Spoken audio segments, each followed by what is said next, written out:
is cannabis country. Down below, hidden in the wilderness of Kentucky's Appalachian Mountains, are gardens of marijuana worth at least $1 billion. All of it illegal. There may be a growing acceptance of marijuana across the country, but not here in Kentucky, where a small army refuses to go down without a fight. They went up through there, didn't they? I'd say it's probably it for us. Lieutenant Brent Roper is the commander of Kentucky's Marijuana Strike Force.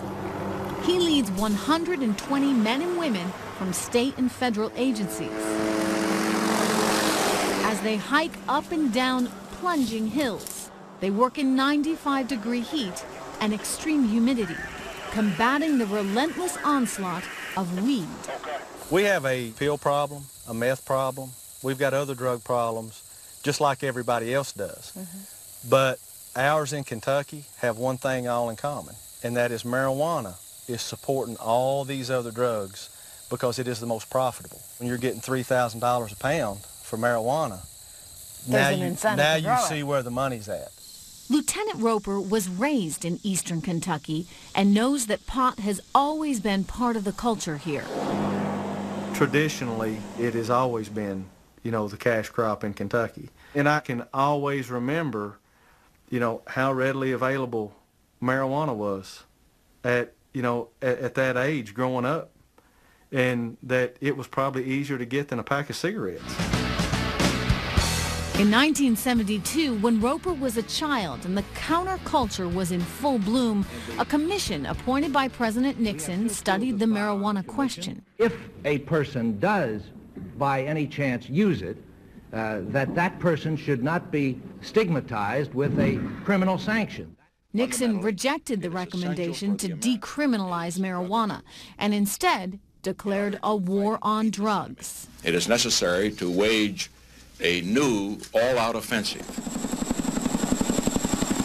The federal government's 40-year campaign against marijuana continues today. There's no easy accounting for this illicit trade, but seizure records indicate that cultivation has spread to all 50 states. The U.S. is now among the world's leading producers of pot. Kentucky's marijuana production is estimated to be worth at least 3 times the value of its tobacco crop. And so far, demand for the plant has outstripped the ability of law enforcement to snuff it out. But they try. Their mission starts up here, as hawk-eyed spotters in DEA choppers scour the ground below. Yeah, there's one right here under us, right in here. Typical plots used to have as many as 1,000 plants, but those are too easy to spot from the air. Now, growers have as few as 5 plants in many more plots, which helps them avoid detection sometimes. There's some right under, some right. Okay. If they haven't started budding yet, we'll do this. Chop it up in as many pieces as we can, make sure the root system's gone, toss it out through here. Growers can and do resort to violence to protect their crop.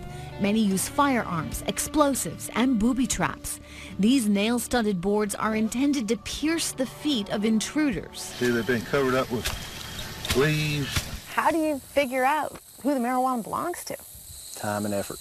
You know, local law enforcement hears, well, so-and-so we've heard may be growing some marijuana in this particular area. And then it's just a lot of man-hours dedicated to going in, doing surveillance. A cornerstone of Kentucky's Get Tough strategy is a federal initiative to arrest, convict, and punish the biggest growers and discourage the rest. I mean, there's always going to be somebody out there who's going to take the risk to try to grow it. What we want to do is get to a point where the risk, you know, is outweighed by the consequences of what happens if you get caught. With jobs disappearing in the coal mining and tobacco industries and 1 out of 5 people here living below the poverty line, there are those willing to take that risk. For John, who asked that we use only his first name, life hasn't been easy. There's just nothing. You can't make money on tobacco. You can't make money on anything. To get by, he raises goats and lives off his land, hardly the life of a drug kingpin. But in 2009, he was one of more than 600 marijuana growers arrested by Lieutenant Roper's team. They got me on the ground, and the one was standing on my head with an AR-15 automatic assault rifle pointed at my head.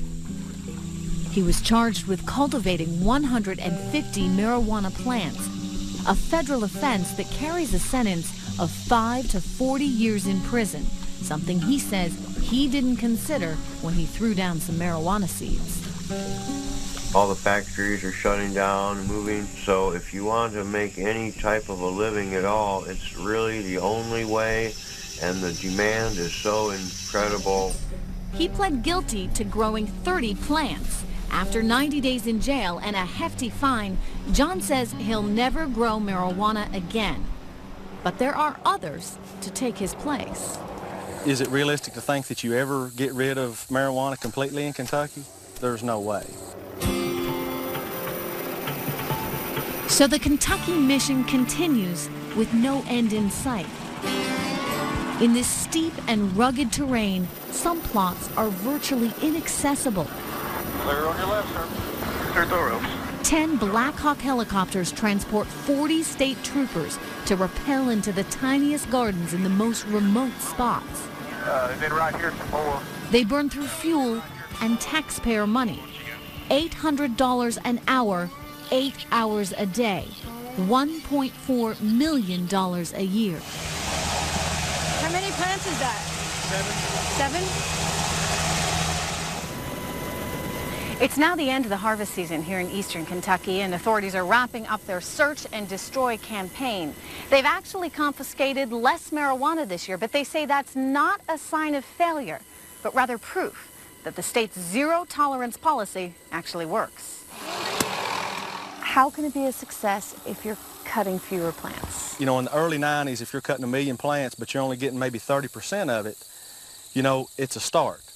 Where we've progressed to in 2010 is we're cutting, 250 to 350,000 plants. The snapshot is we're probably getting around 60% of what the plant count is here.